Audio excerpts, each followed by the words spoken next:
मखदूम हुसैन चौधरी से Jhelum chamber of commerce and trustee Jhelum chamber of commerce and trustee executive body की meeting मुर्खा 22 मार्च 2025 बरोज़ हफ्ता दिन 2 बजे सदर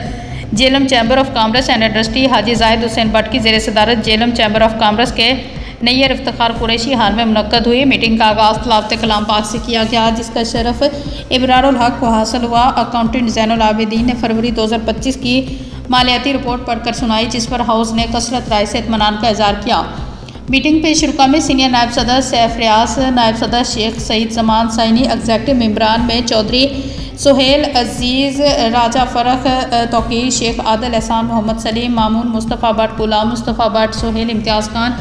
अरशद महमूद, मोहम्मद इकराम, मोहम्मद नदीम खान, मोहम्मद ज़ीकम, अरफान, ज़ीशान नदीम जरार, अलहाज अजीज़ अहमद चौधरी, मोहम्मद ज़ीशान सिकंदर, मखदूम हुसैन चौधरी, मोहम्मद रेहान अरशद, तनवीर अनवर कुरैशी, एहतशाम अली कियानी, राजा शहजाद अहमद और फरजाना अख्तर शामिल थे।